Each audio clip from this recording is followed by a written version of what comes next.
Well, I expect you lot have seen some or all of these examples we have here showing the public shitting on Boris Johnson at venues around the country in recent days.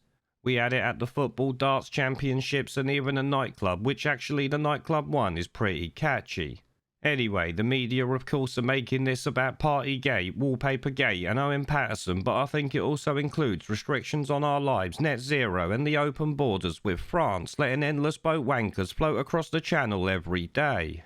These are some of the issues that really matter to people, while Boris ignoring his own rules just makes people ignore them when he tries to implement them going forward. But outside of that, most people won't care about the parties or irrelevant wallpaper bullshit. Politicians are corrupt and take money from people when they shouldn't. Imagine our bloody shock on that one.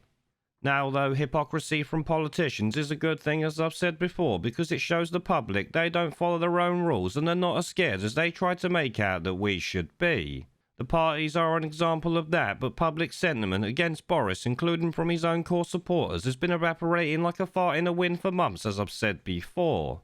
I have literally watched comment sections go from pro-Boris and pro-restrictions to anti-Boris, anti-restrictions and outright fury at these evil fuckpigs destroying the country and people's lives.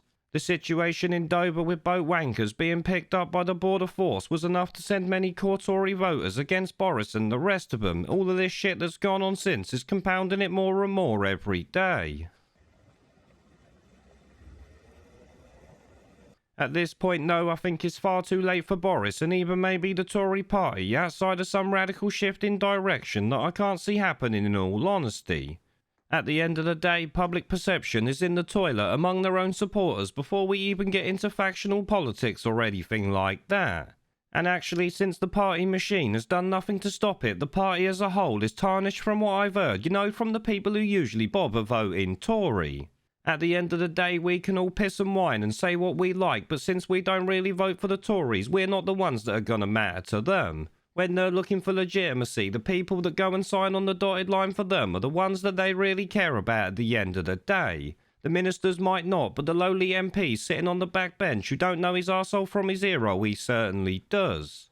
Now, as for the videos I'm about to show you here, I predict that scenes like this will only continue, and yes, some of it will be factional bullshit, but it's also going to include Conservatives joining in with it, you can be sure.